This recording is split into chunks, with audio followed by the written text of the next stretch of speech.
Ibu abi ti payu bari nepangkeun heula wasta Abdi Budi Darmansyah ibu lahir di Ciamis balik Panjalu itu di balik di Pak Ciamis Pangkalerna bari itu tahun 76. Ayeuna Abdi tugas di SMA Negeri 2 Banjarsari di Cigayam ibu. Ayeuna mah jalan Kecamatan Banjaranya Kumakarah di Banjarsari jadi terus kecamatan terus kira langsung 5 tahun. Sekolahnya berdirinya tahun 2006. Tapi 2008 meminta di SMA 2 Banjarsari. Linggi abi di Banjar abi pemerintah di Perum Balokang di Kecamatan Banjar.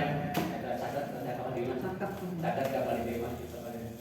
Terus SD abi di Panjalu, hari itu di sisi itu Lengkong gitu. SD nama paling dia kita Ciater, Pemerintahan Ciater apa itu? Catat situ Lengkong. Terus SMP di Panjalu, SMA na kapungunan aya Panumbangan sareng kawali pilihan di Panjalu. Tapi mau ke arah Tasik di Panumbangan aya nama jantan namina SMA ini Cahul Putih. Terus ada pendidikan matematika di UPI tahun 85. S2-nya DG masih di UPI tahun 2011, logika 2013 eta sedikit profil mah.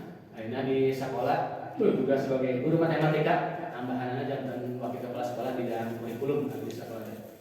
Terus dalamnya terus pada tahun begitu di sekolah alhamdulillah. Nah, Bapak Ibu, saya akan lanjut saja, itu perkenalannya singkat saja.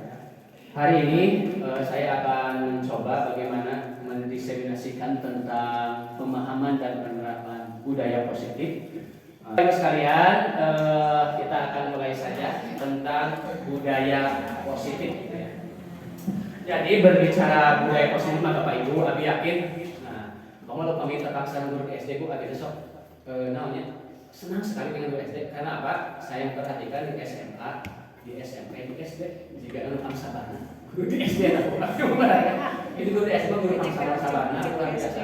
Dengan anak-anak yang masih polosnya, luar biasa. Komo di Sunda luar biasa ya. Bahasa wae ibu rupa-rupa. Ya, tino alif kanu bika dewasa kesepuh wae terus lebih kaya lagi budaya positifnya. Nah, tapi kuliah salami ieu teh teorina Bu asli luar negeri sadaya.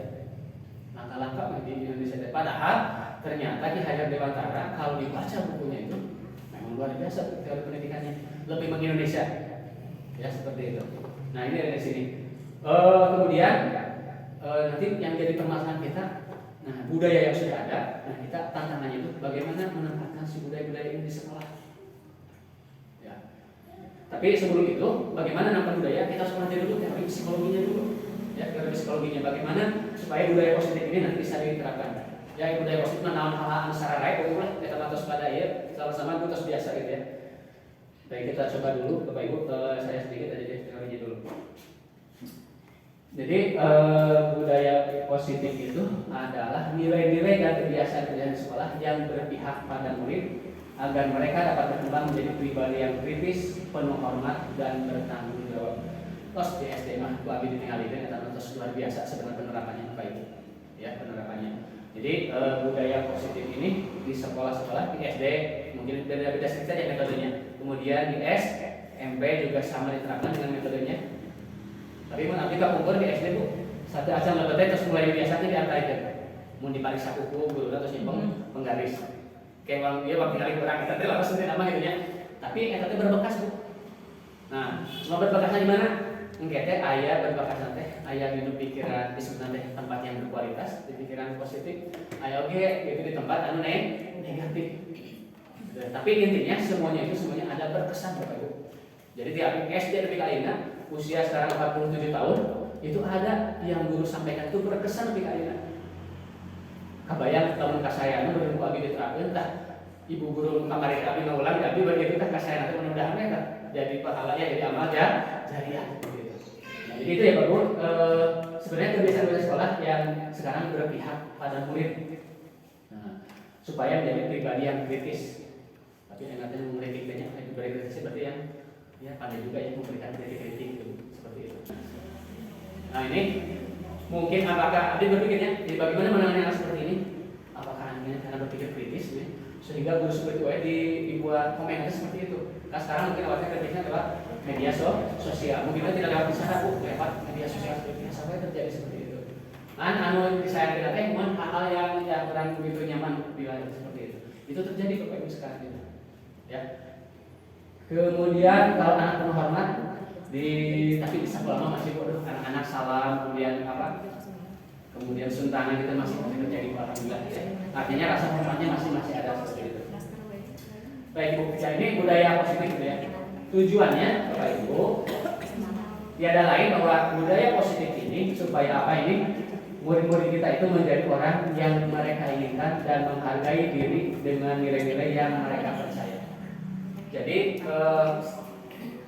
nanti kita akan pelajari Bapak Ibu bahwa yang saya guru teh diajar dalam diajar atau dari malam guru itu sakit ya seperti itu. Nah, apakah metode-metode seperti itu sekarang masih bisa dipakai atau tidak dengan perkembangan anak seperti sekarang? Nah, itu Bu, tapi dari mana? Anak-anak apa harus tidak perlu rumah? Itu dengan abdi dulu kalau ada anak mau takdir ada ibu. Aduh, ibu abdi mata-mata tadi seperti itu. Tak ada satu cerita Bu di sejarah matematika namanya Gauss. Anggapannya namanya, saya dikatakan teori Gauss. Si Gauss itu di SD, dia kebiasaannya itu adalah lari-lari mengganggu teman-temannya Bu. Tapi kalau benar pusing, menadi bermatematika teh, acaranya di si Gauss supaya cicing. Nah, Gauss ini ya, setelah itu apa? Cebur teh waktu itu si Gauss teh suruh menjumlahkan Bu, hiji tambah 2 tambah 3 terus tapi kan tambah 100. Sudah ini budak SD tadi itu kan lama punya, jadi tambah 2 tilu tambah 3 benar terus sampai tambah 100. Nah, kasihlah soal di Gauss teh. Gauss kamu mengerjakan jadi benar begitu. Ini sih Gauss mengerjakan soal kamu menjumlahkan. Kalau ibu itu kira-kira menjumlahkan 1 sampai 100, ibu bisa berapa menit? Kalau anak SD itu menjumlahkan, mungkin 10 menit nih. Lebih ya 10 menit kayaknya gitu atau mungkin bisa setengah jam. Nah Bu, ternyata setelah Gauss diberi soal matematika menjumlahkan 1 sampai 100, nah apa terjadi Bu? Tak guru nak akan ngajar sebentar, si Gauss akhirnya kayak mau itu selesai Bu, menjumlahkan.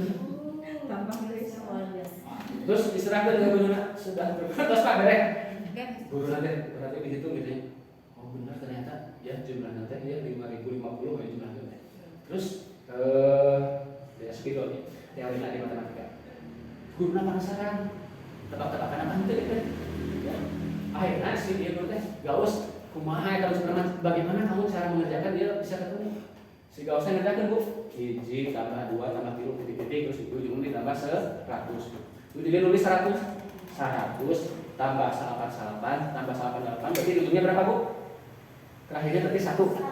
Nah, dijumlahkan. Iya 1 tambah 100 jadi 101. Iya 2 tambah 88 jadi 101. Terus terakhir dia 100 tambah 1 jadi 101. Apa cenah? 101 kali 100 saya Pak cenah. Jadi 10.100 Pak dibagi 2 datanya jadi 2 Pak. Jadi 5.050. Luar biasa. Si guru tercengang gitu. Si Gauss ini gimana? Si Gauss diarahkan hanya khusus untuk matematika itu dikuliahkan matematika. Akhirnya dia menemukan rumus teori namanya Gauss-Jordan.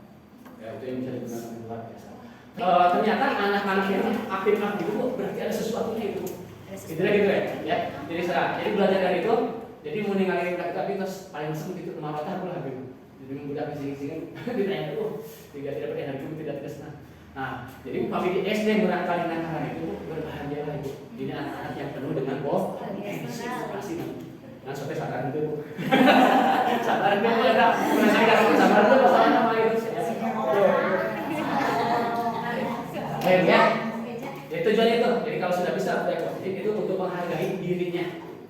Jadi siswa itu mengkete Ibu tujuannya lain pada anak dia hormat, dia mempunyai sikap itu bukan karena takut sama ibu, bukan karena takut ingin dimarahi ya, atau bukan karena ingin mendapatkan penghargaan, tapi betul-betul dia itu akan muncul tujuan ini supaya tertanam dalam dirinya nilai-nilai budaya itu. Jadi benar-benar Bu asli itu.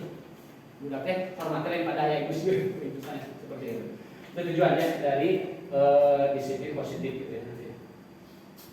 Baik, berikutnya Bapak Ibu, kita pelajari dulu sedikit filosofi dari pendidikan Ki Hajar Dewantara. Nah, kita lihat juga sedikit ya, saya sampaikan tentang Ki Hajar Dewantara. Jadi yang pertama kita harus mengubah bahwa peserta didik itu ya, yang pertama itu bukan tabula rasa, Yang kedua, semua anak itu terlahir dengan bakatnya masing-masing. Aku ayat teologi, jadi budaknya tiga kata kosong. Jadi kumaha orang dewasa nang bisa anak. Itu teori dulu pernah saya dengar seperti itu. Nah ternyata tidak seperti itu. Anak dilahirkan itu sudah memiliki bakatnya masing-masing. Antum hasilnya masih abu-abu Bapak Ibu. Jadi can muncul bisa bakatnya di mana. Nah, tugas guru itu nanti adalah bagaimana memunculkan supaya pokok itu ditebalkan Bu. Garis nanti gitu. Jadi menurut ahlinya dia tidak sahabat dan sahabatnya ditebalkan, ahlinya di teknokrat ditebalkan. Itulah tugas guru. Jadi sudah ada, ya. Nah, sehingga nanti kita akan merubah paradigma kita cara mengajar kepada anak. Kemudian mengutamakan budi pekerti. Budi pekerti itu jadi pikiran, perasaan dan perbuatan itu akan menjadi satu. Dan budi pekerti seperti itu. Ya, pikiran, perasaan dan perbuatan itu sejalan semuanya. Itu nanti disebut dengan budi pekerti, akan besar sekali. Nah berikutnya, jadi tugas guru itu hanya menuntun bakat Bapak Ibu. Jadi tugas kita itu hanya menuntun bakat sesuai dengan bakat yang ada pada anak. Jadi orang nanti bisa harus menulis dulu, teorinya menulis tidak begitu. Hanya menuntun saja bakat nakama jadi anak seperti itu.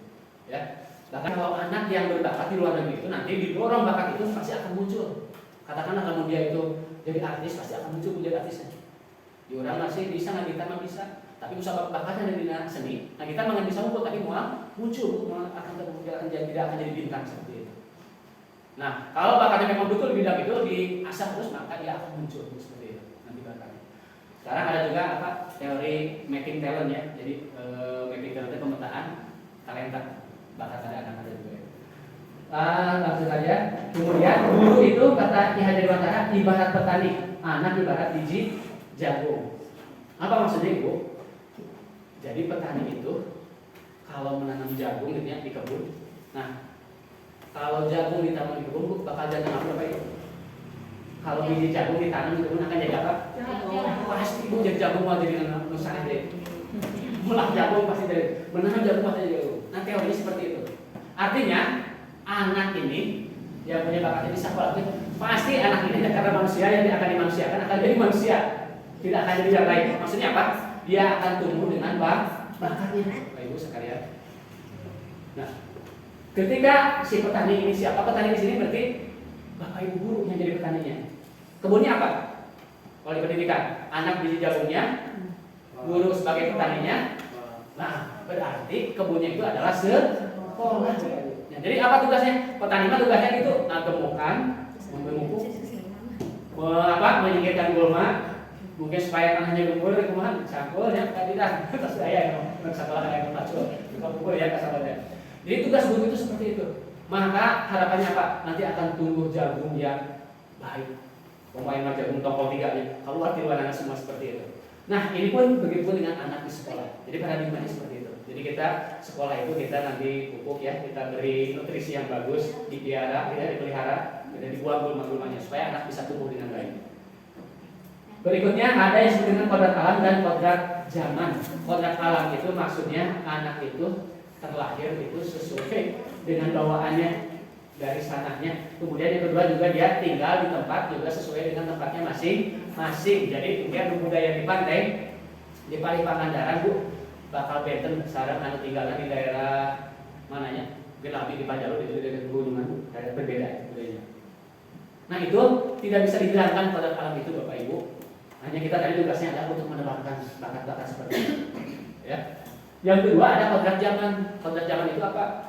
Kita harus bisa mengikuti perkembangan zaman. Saud Imam Ali karomah wajhah, didiklah anak-anakmu karena mereka akan hidup di zaman yang berbeda dengan kita. Nah, jadi anak itu nanti juga akan diarahkan sesuai dengan perkembangan zaman. Termasuk sekarang, ya Bapak Ibu. Terakhir, guru yang berpihak pada anak. Bapak Ibu, pelayanan pada anak sekarang itu menjadi prioritas utama. Di kampus pun oke sami Bapak Ibu. Dari dulu kita tetap ya bahwa anak menjadi layanan utama. Tetapi sekarang anak akan menjadi segalanya. Nanti kita akan bahas lebih lanjut. Baik Bapak Ibu, itu filosofi dari Ki Hajar Dewantara. Sekarang konsep dulu ya, konsep dari disiplin positif, budaya positif. Yang pertama Bapak Ibu, disiplin positif dan nilai-nilai kebajikan universal. Jadi kita nanti akan berubah Bu dari peraturan ke nilai-nilai kebajikan universal. Jadi upami di sekolah ayeuna kedah hadir pukul 7.00 misalnya itu. Nah, kita ubah aturannya Bu. Mungkin yang akan dipakai nilai kebajikan. Jadi kalau tepat waktu teh mungkin nanti disiplin dari apa ya? Menghargai waktu. Yang akan dimunculkan itu. Ya. Kalau aturannya di kelas ini harus sapu bersih itu mungkin nanti bukan aturan itu yang akan dimunculkan, tapi apa?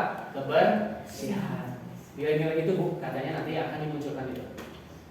Kemudian berikutnya Bapak Ibu, nanti kita akan pelajari juga supaya nilai-nilai ini bisa tertanam pada siswa, kita akan pelajari teori motivasi, kemudian tentang hukuman, penghargaan dan restitusi. Ini Bu yang garis merahnya yang baru itu ini yang saya pelajari. Teori motivasinya, teori yang baru sekarang, kemudian hukuman dan penghargaan. Berikutnya adalah tentang restitusi. Nah tadi yang nilai kebajikan itu akan jadi nilai-nilai yang diyakini di kelas, disebutnya dengan keyakinan kelas. Bapak Ibu nanti membuat kesepakatan dengan anak-anak. Nilai-nilai apa yang akan kita sepakati di kelas ini?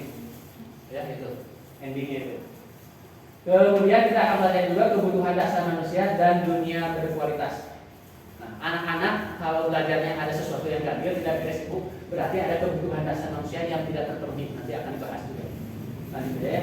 Kemudian ada 5 posisi kontrol. Nah ini kaitan dengan guru. Ayah guru tukang hukum, disebutnya guru penghukum. Ya guru nanti nyariosna lemas ya, lemah lembut kepada siswa sehingga membuat siswa merasa bersalah. Jadi itu gurunya sebenarnya guru yang membuat rasa bersalah. Ya, dan selanjutnya nanti akan dibahas lebih lanjut. Kemudian ada segitiga restitusi terakhir. Nah, segitiga restitusi Bapak Ibu ini akan digunakan untuk menangani permasalahan atau konflik yang terjadi di kelas ataupun di sekolah. Ini metodenya namanya segitiga restitusi. Gitu ya. Kayak Ibu Mantri juga boleh ngebahas ya. Oke. Disiplin. Dekatnya itu ya Bu. Disiplin kalau yang kita pahami selama ini biasanya berkaitan dengan kepatuhan, Bapak Ibu ya. Itu disiplin itu berkaitan dengan kepatuhan. Pada apa biasanya? Pada aturan. Gitu ya. Kadang-kadang kita mendefinisikan disiplin juga ada konsekuensinya dengan hukuman. Nah, tapi apakah sudah sejalan? Kalau disiplin itu mau disiplin pasti ada hukuman. Nanti kita akan pelajari juga, ya, seperti itu. Oke. Kemudian disiplin positif itu adalah upaya yang dilakukan seseorang. Jadi disiplin positif itu upaya seseorang yang dilakukan jadi untuk menanamkan nanti budaya positif ya kepada anak-anak khususnya. Nah ini Bapak Ibu yang digarisbawahi tentang perubahan paradigma guru. Nah untuk membangun budaya yang positif, sekolah perlu menyediakan lingkungan yang positif, aman dan nyaman agar murid dapat berpikir, bertindak dan mencipta segala yang ada di imajinasi positifnya dengan merdeka, mandiri dan bertanggung jawab. Nah ini yang akan kita lakukan di sekolah-sekolah Bapak Ibu yang akan kita ubah secara keseluruhan bagaimana kita menciptakan sekolah. Walaupun selama ini sudah berjalan, mungkin apakah sudah dalam tracknya atau belum, itu saja sebenarnya sudah pada tempatnya atau belum.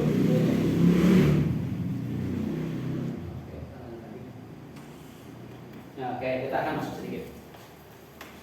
Ibu ada kasus, kalau ibu lah bersebelahan itu ya, yang satu ibu menggenggam tangan, dikepalkan sekuat-kuatnya. Yang satu nanti berusaha bagaimana supaya si ibu bisa membuka kepalan tangannya. Kalau kira-kira menurut ibu, dipraktekkan? Oke. Praktekkan, coba ya supaya kita tidak nangis sedikit. Ya. Pak Jinda sekarang ibu masing-masing berpasangan. Anu hiji menjaga tangannya, anu hiji dari kumaha carana supaya lawan kita itu membuka tangannya, jadi membujuk. Oh iya, oke. Gini ya, ada apa ini tentang nanti kita bicara dengan teori ya. Dengan temannya, yang satu mengepalkan tangan, yang satu bagaimana caranya harus membuka tangan itu dengan membujuk asal diarek-arek. Oh boleh diarek-arek. Bagaimana caranya ibu ya temannya satu itu bisa membuka tangannya, buka kepalanya. Oke Bapak Ibu, coba saya beri waktu tidak lama ya, hanya 1 menit saja. Berpasangan ya, berpasangan ibu bisa berpasangan ini. Yang satu kepalkan, nah yang satu berusaha bagaimana cara membuka itu. Umpamakan yang kita pegang itu sesuatu yang berharga, rahasia rahasia pisan. Ibu yang membuka tangan sedang memegang sesuatu yang berharga berarti ibu atau bapak ya. Anu hiji dari kepo. Yang satu, bagaimana caranya bahwa ya, membujuk, menghargai, menginginkan, memarahi juga boleh atau merayu.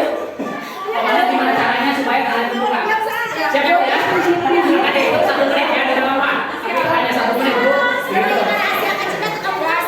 Siap ya? Ibu silakan pertanyaan ya. Yang satu menghafal, yang satu bagian membuka. Kita akan itu bu ya. 1 menit harus berhasil ini misi. Yang satu mempertahankan, yang satu bisa membuka. 1, 2, 3. Oke, 1 menit. Oke bu. Adakah yang berhasil membuka?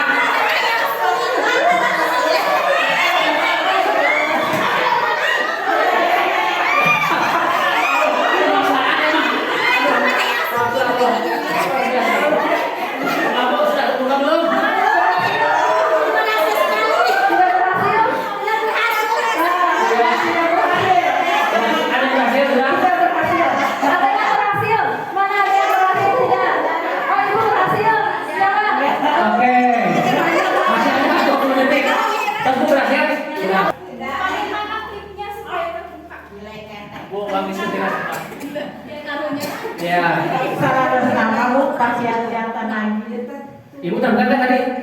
Terbuka tidak? Jadi tangannya kepala terbuka? Oh, 1 dia terbuka. Akhirnya berhasil ya ibu buka. Gimana bu caranya itu bisa membuka? Tadi ibu. Yang satu diangkat terus tenaganya tarikin. Wari kalah. Ya, oke. Tenang dulu ya untuk ibu ya. Bu, ibu dan alasan sendiri kayak ibu pastikan. Nah ibu terus ibu kenapa membuka kepala bu? Gimana menurut ibu tadi? Gimana ya? Kata ibu bisa buka kepala kayak apa bu? Kan ibu ini buat ada yang itu agak geli-geli. Ibu bertahan yang ada geli-geli. Oke. Iya baik. Kasih tepuk tangan juga ya untuk ibu. Terima kasih ibu ya tanggapannya. Baik bu. Nah apa maksudnya tadi kegiatan tadi itu? Nah ini ada yang disebut dengan teori kontrol, ya. 5 menit, Bu Matri. Jadi teori kontrolnya gini bu, teori kontrol. Oke, pada dibahas dulu ya. Jadi yang pertama, ilusi guru mengontrol murid. Ilusi kayak gimana? Ilusi itu? Ya kan. Jadi itu nyata atau tidak ilusi itu? Tidak. Jadi ibu, kalau selama ini berpikir bahwa guru bisa mengontrol murid itu hanya sebuah ilusi sebenarnya. Jadi murid itu sebenarnya tidak bisa dikontrol oleh guru itu sebenarnya. Ya. Kemudian ada lagi ilusi bahwa kritik dan itu membuat orang merasa bersalah akan menguatkan karakter. Seperti yang saya katakan tadi, ibu berbicara lembut sehingga sampai anak menangis, akhirnya minta maaf seperti itu. Gitu ya. Nah, tapi apakah betul seperti itu bahwa itu adalah dia itu karena dikontrol? Nanti kita juga akan bahas. Kemudian ada ilusi yang ketiga bahwa semua penguatan positif efektif dan bermanfaat. Contoh, ibu masih penghargaan karena anak mungkin karena prestasinya bagus, ibu beri penghargaan. Nah, apakah dengan itu betul bahwa itu akan memberikan positif yang efektif gitu ya penguatannya? Kita akan pelajari. Tapi di sini katanya ilusi. Jadi itu sebenarnya tidak nyata. Nah, tapi kita akan pelajari juga. Kemudian yang keempat, ilusi bahwa orang dewasa memiliki hak untuk memaksa atau sifat senioritas. Itu tadi dipaksa. Sebenarnya ketika ibu membuka itu dipaksa itu, apakah betul karena ibu dikontrol oleh ibu yang ambil fenomena betul? Ibu ya, sebenarnya ibu membuka tangan itu karena apa? Tadi beli dipaksa gitu ya. Ibu membuka tangan itu karena apa? Karena ibu sebenarnya diri sendiri memberikan ruang membuka untuk ibu mengontrol. Ibu waktu tadi membuka, dalam ibu tidak membuka ruang masih geling pada ditahan karena ada sekuatnya. Tapi karena ibu dirinya memberi ruang untuk dikontrol orang lain, akhirnya ibu bisa membuka diri atau membuka kepalanya tadi seperti itu. Ya, begitu juga dengan anak bu nanti itu. Jadi anak itu kan tidak bisa dikontrol. Nah, tapi suatu saat bagaimana caranya supaya anak ini bisa membuka dirinya supaya kita bisa masuk kontrolnya gitu kan pada anak. Itu teori kontrol seperti itu teorinya gitu. Ya, jadi ya Bu Menteri kayak uang teori kontrol dulu sedikit ya kita bahas. Bapak Ibu, kita sekarang akan mengalami cara berpikir paradigma. Dulu teorinya yang paling terkenal adalah stimulus respon, ya. Sehingga ada muncul teori belajar behavioristik. Ya, itu dari Pavlov ya. Teorinya dicoba ke anjing tuh. Setiap anjing mau diberi makan, dia akan ngabur bunyikan bel, teng, makan terus gitu ya.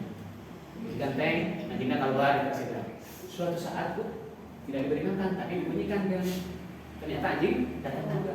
Teorinya begitu. Sudah berarti manusia ini lama-lama terus aja biasanya gitu. Itu teori behavioristik. Jadi dia akan mengikuti tingkah laku apa yang dari kebiasaan seperti itu. Nah sekarang kita akan membuka menjadi pendekatan teorinya ke teori kontrol. Nah bagaimana teori kontrol ini diterapkan? Nah ini bagaimana cara merubah kesalahan. Kalau kata ini Stephen R. Covey gitu ya, kalau kita ingin membuat kemajuan perlahan sakit itu, maka caranya ubahlah sikap atau perilaku Anda. Itu saja. Kalau perubahannya ini sedikit-sedikit, tapi tentu lama juga. Ya. Nah, namun bila kita ingin memperbaiki cara-cara utama kita, maka kita perlu merubah kerangka acuan kita, cara berpikir kita yang harus diubah itu.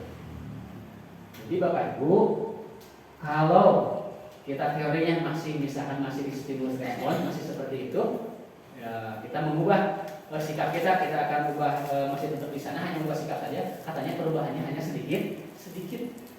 Tapi kalau ingin berubah yang utama, nah kita harus ubah cara berpikirnya, paradigmanya. Ya. Kemana nih tadi ya ke teori kontrol itu? Jadi menurut pakar pendidikan ya, Stephen R. Covey itu.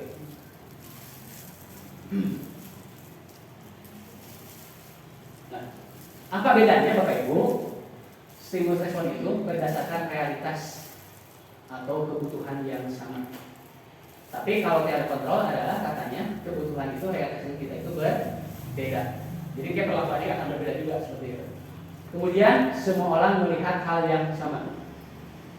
Nah, tapi dalam teori kontrol setiap orang memiliki gambaran yang berbeda. Kalau dalam stimulus respon kita mencoba mengubah orang agar berpandangan sama dengan kita, maka kalau dalam teori kontrol kita berusaha memahami pandangan orang lain tentang dunia, ya akan diubahnya. Kemudian perilaku buruk dilihat sebagai suatu kesalahan. Nah, tapi nanti dalam teori kontrol perilaku itu adalah memiliki tujuan. Jadi kalau anak didik nanti salah bu, itu bagian dari pembelajaran. Jadi ini tidak mau melakukan salah langsung dihakimi. Ya kalau anak itu, nggak apa-apa salah itu. Nah, tapi kita akan tangani bagaimana ketika anak berbuat salah gitu ya.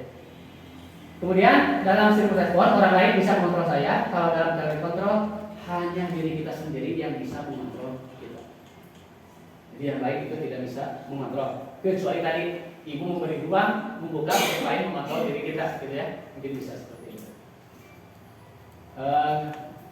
Saya bisa mengontrol orang lain. Nah, kalau ini tidak bisa. Kemudian pemaksaan ada pada saat rujukan gagal. Biasanya mengundang kemenangan ini paksa. Seperti itu. Nah, tapi dalam teori kontrol kita akan menggunakan kolaborasi dan konsensus menciptakan pilihan-pilihan baru.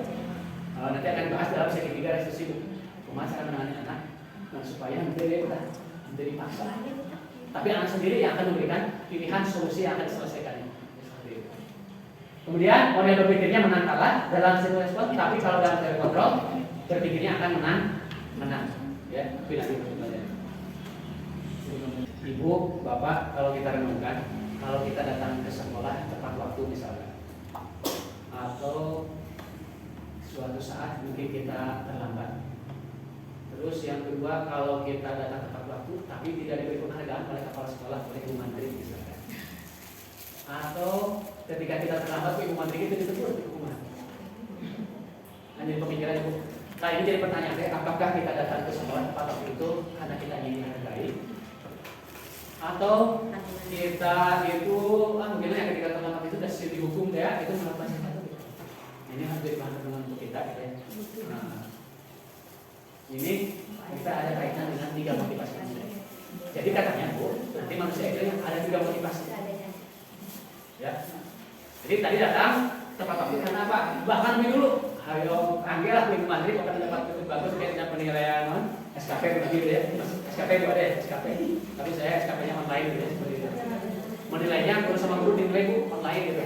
Nah, itu ya SKP seperti itu.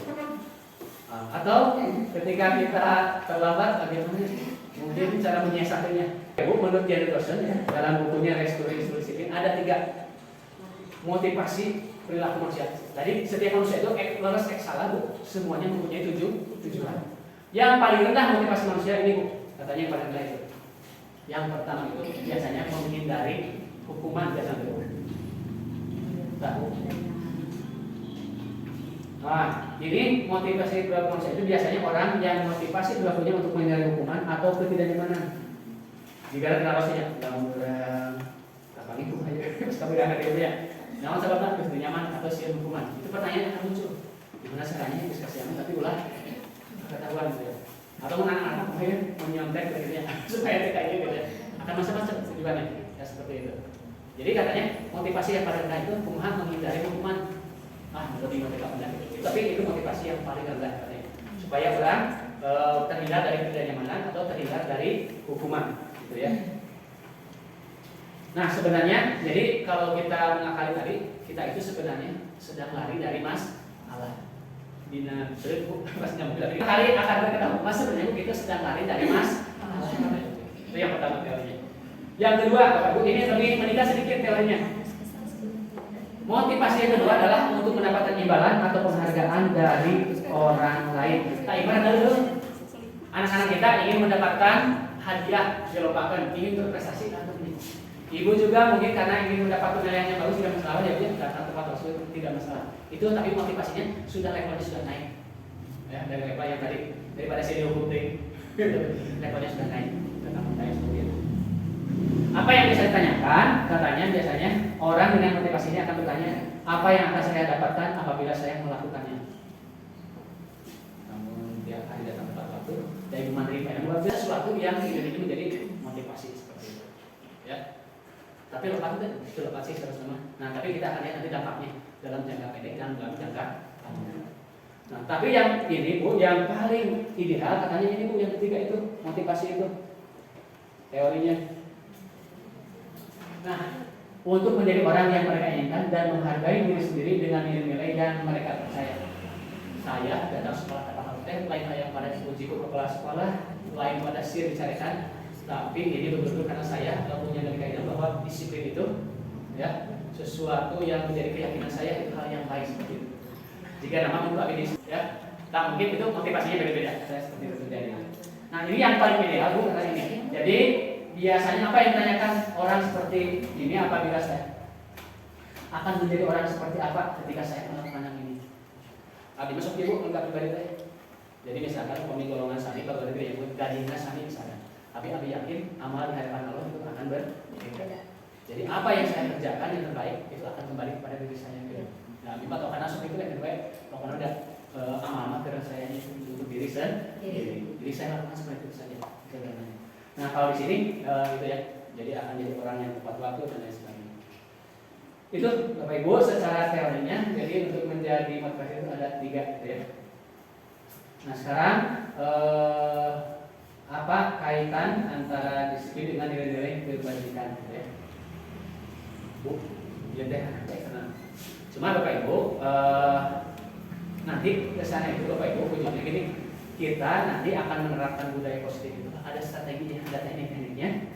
Nah termasuk nanti bagaimana Bapak Ibu menangani siswa-siswa yang ya katakanlah ada melakukan hal-hal yang perlu diselesaikan, baik itu konflik dalam kelas maupun konflik di sekolah ya. Insya Allah ini akan dibahas lebih lanjut oleh Ibu Menteri. Ini kaitannya juga nanti akan langsung dengan Bapak Ibu gurunya mungkin nanti. Itu saja mungkin sebagai pengantar, ini agak panjang juga ya. Tapi mungkin Bu saya sampai ke sini dulu. Tapi Bu kalau memakai slide ini nampaknya tidak akan cukup kalau sampai jam 12. Maka harus diambil poin-poin ininya saja supaya karena saya baru masuk tadi Bu langsung pulangnya jam berapa saya Bu? Saya sampaikan itu dulu ya. Karena ini sifatnya kajian keilmuan jadi itu baru teori saja. Karena saya juga 2 bulan menerapkan ini belum begitu optimal, Bapak Ibu masih mencoba khusus pada diri sendiri gitu ya. Misalnya dulu daripada Ibu Moderator saya kembalikan. Assalamualaikum warahmatullahi wabarakatuh. Waalaikumsalam warahmatullahi wabarakatuh. Terima kasih kepada Bapak Rudi dan Mas Syah yang sudah menyampaikan materinya. Bapak Ibu coba berikan tepuk tangannya ya. Tadi Bapak memberikan materinya sungguh luar biasa sekali ya. Ada pencerahan Ibu Bapak? Ada. Coba dicek dulu